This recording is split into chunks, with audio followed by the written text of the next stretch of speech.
These two Kodak Retina I's, type 118. The second of the Retina models to be manufactured. These have been sent to me for service by one of my customers, and the instructions is to determine which is the better example for servicing, service it and return it, and keep the other one for my spare parts pile. So, having a quick look at the front of these cameras, it's a no contest that the finish on this one is in better shape. The badge on the front of the fold down foot on the front of the door has still got its chrome. This one it's nickel plating, I think. This one here it's down to the brass. This one looks more scuffed, more paint loss around the edges of the door there. This one here looks a little bit more solid in that regard. The tops of the cameras. This one, the one with the better front, has a worn finder. It's quite polished off at that back edge. May have hit the ground perhaps. This one here, a bit more square, a bit more paint still left on it. The condition of the knobs. The camera with the scruffier front has better nickel plating on the knobs.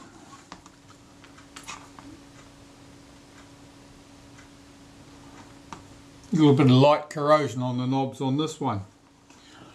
But I can't, if I'm going to put one camera together out of both, I can't mix and match. The knobs are different. This one has 4 rows of serrations on it, if you like. This one here has 6. So, well, whatever I choose to do, I need matching knobs on the camera. The backs of the cameras, we have 2 styles of leather there. One Retina in block letters and one Retina in script. At the base of the camera we have our depth of field scale. Both of these are marked in English. Both of them are marked in feet, of course. The engraving is different here. This is a larger font for the numbers than it is over here.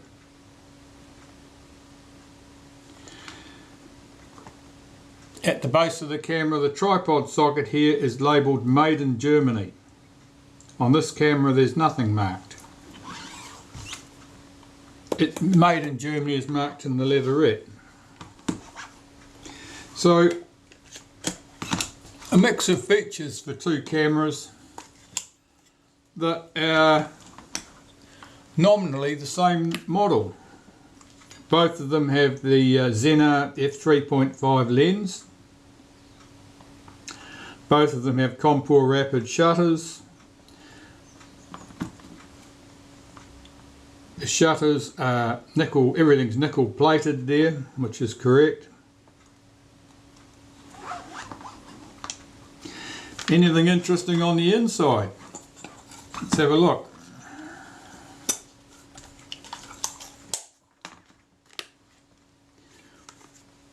This one's got a repair sticker, serviced by Eastman Kodak Limited, Rochester, New York, 18th of the 6th, 51. That's a wee while ago. The other one has nothing. The serial numbers, well, this is obviously the earlier one that has the finer serrations on the knob and the buffed off door at the front.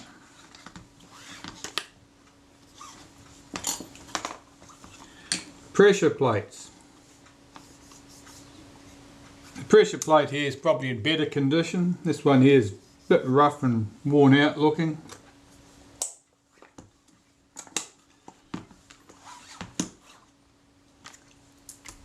I'm not really seeing enough here to make a good determination on which camera is going to be best in terms of appearance. Both of them have good features and bad features.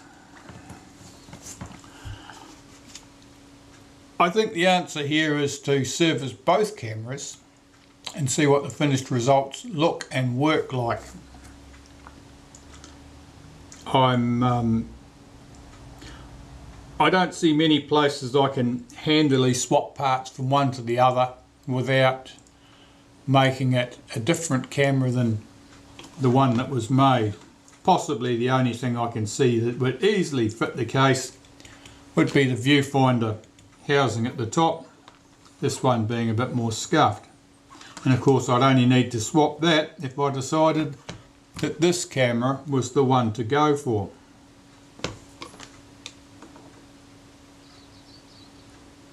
A puzzle. Alright,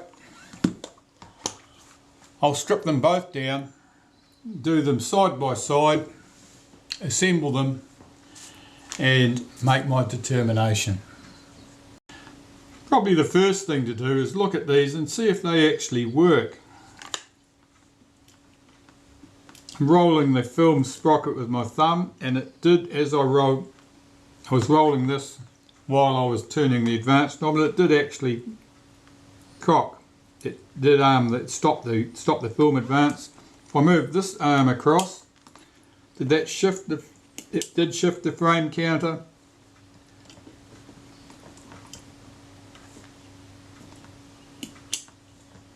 It didn't free up the film advance. So there's a fault there in the film advance.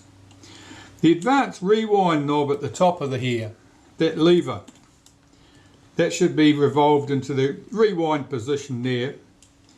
That should allow my take-up spool to revolve backwards. It's doing it tight, and this knob's turning. Now the knob should not turn.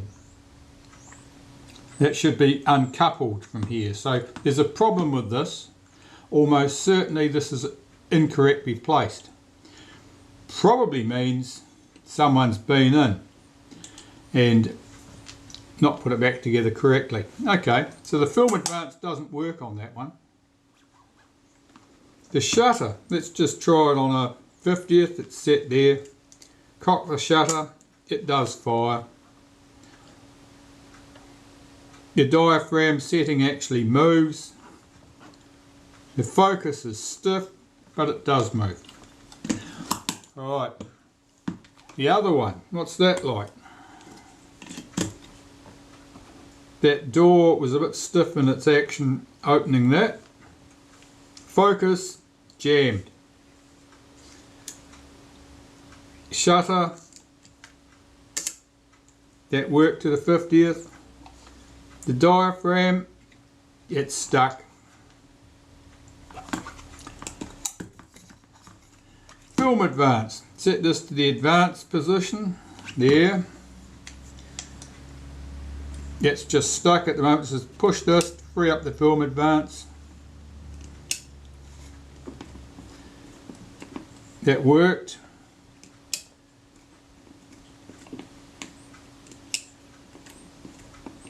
So the film advance on this one appears to work. It advances anyway. Does it rewind?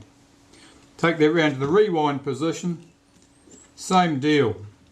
It will revolve after a fashion. No, it won't. It pretty much stops there. The knob's turning. There's a spring inside the mechanism here that stops the knob turning. This has been incorrectly arranged, and as a result, when you force the rewind, it's broken the spring that is intended to stop the knob turning. The knob should be entirely free of this action when that's set to the rewind position. So again, this rewind thing is almost certainly been put back wrong, and that's caused the problem. Did the frame counter work? Yes, the frame counter worked. Alright. Two cameras, neither of them are exactly stunning. Good selection of bumps on the base there. I'll start with this one, get it to pieces, and I better get a couple of trays here so that I can keep these parts separated, otherwise I'll end up with some sort of mongrel at the end of it. We'll start with the focus, what's this, depth of field scale. Some of these parts are going to end up going straight into the cleaner, and painted parts, which includes things like this with the numbers on, they have to be cleaned by hand. Yes, there is paint in there. Another container, I think. Container to put the parts in that are going to go through the cleaner. There's a little metal tab there which we want off. That can go through the cleaner. And this leather. This really needs to come off for a couple of reasons. Because I need to get the bellows struts out, I need to access a screw hole underneath the leather. This leather is thin and possibly prone to tearing. Got to be careful with this one.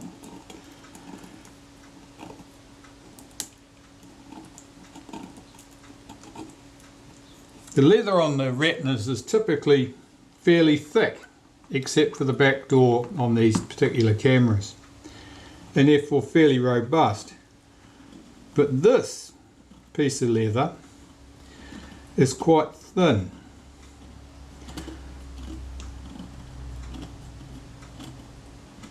So there's every likelihood this is going to tear if I do something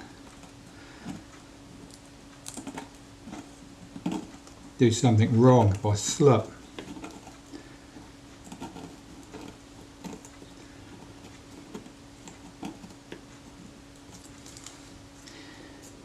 Here I'm using the scalpel to cut the slide down.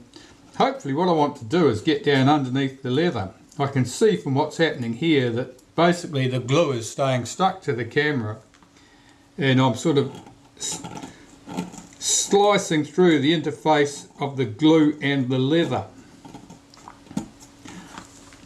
In an ideal world I'd be slicing through the interface of the glue and the camera body.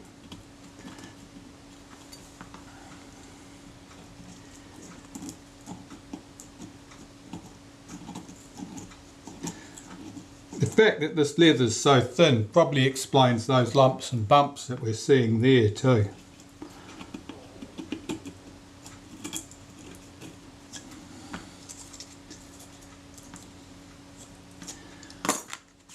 I'll just got to put a bit of naphtha under here, not because it will melt the adhesive or anything, but it acts as a lubricant between the scalpel blade and the camera body. Makes it easier to control the action.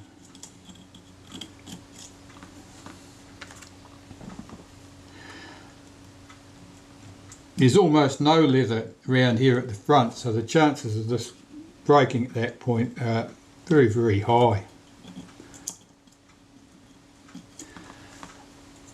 I'm going to have to work back to that from the other end, I think.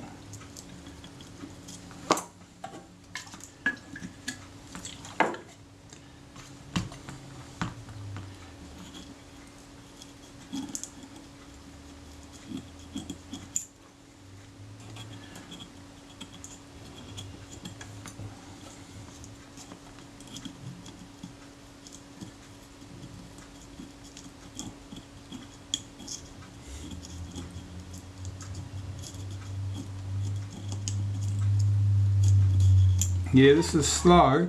You don't normally have this much trouble with leather.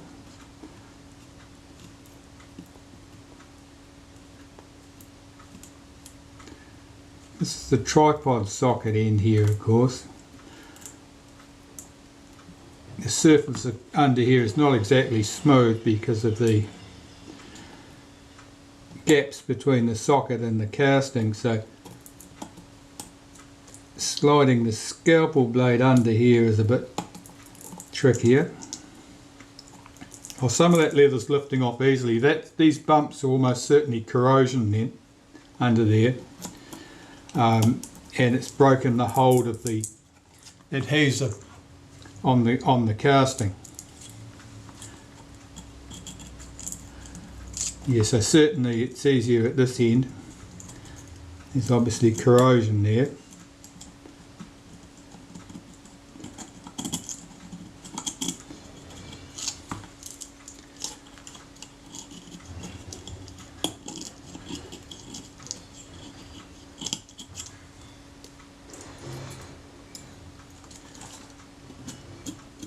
Rubbish day here today, so that sound out there is the sound of the recycling truck taking away everybody's empty bottles at the moment. It being summertime, there's plenty of beer needs to be drunk.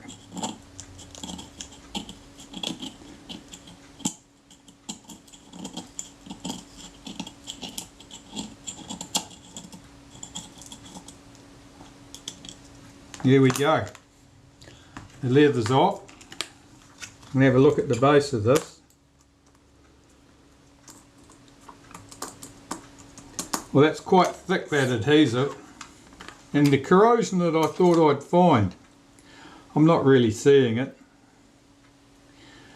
So I'm not sure why we ended up with those bumps under there. The adhesive had certainly let go from the body in large areas here. But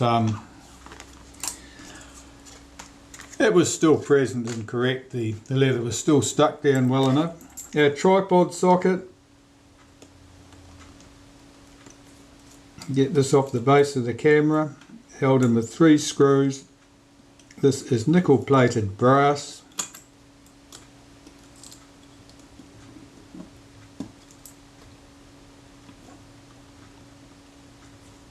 And on this camera, and this camera is the one with the Retina script on it, the tripod socket was certainly stamped made in Germany. This is the later of the 2 cameras. That's the base of the camera, at the top of the camera. Right. So first thing to come out is this lever here. There are 2 screws that hold, there's a little plate under here that holds that down. And those screws have to come out.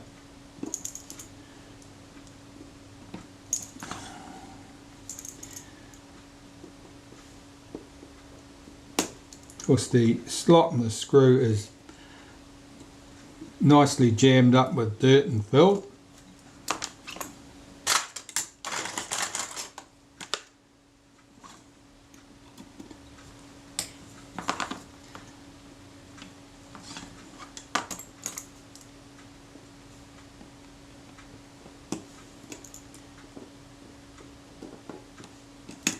Yes, this one's even worse.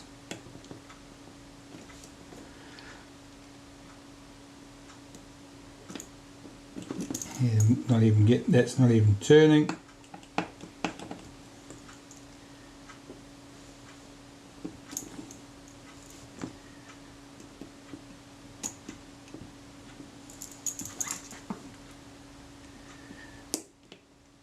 Well, I don't have an impact driver as small as that. And that's really what it wants. It's turning.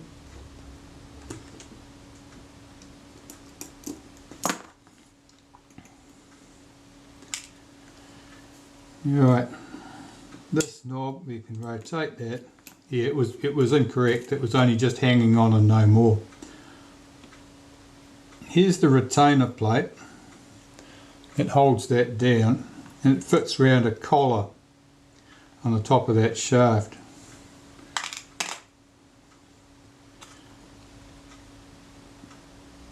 I think that engraving has got paint in it, so I'll leave that there. The advanced knob is left hand threaded, and to get that off I've got to hold the shaft inside the camera here above the take up spool. Now I've got to hold that from turning. Now the size of that, let's see if I can get my spanner to fit. I've got a thinned out spanner that should fit these, but it's not fitting that one.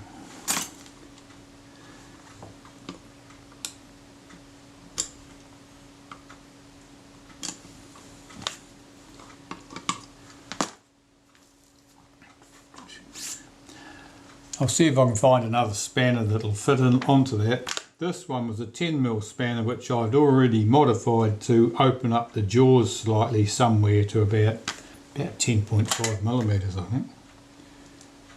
Oh, it's just over 10.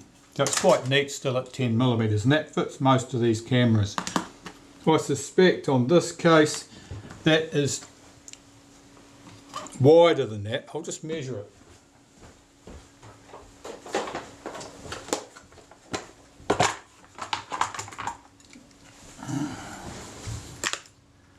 See if I can get in with my calipers. Oh no, I can't get in.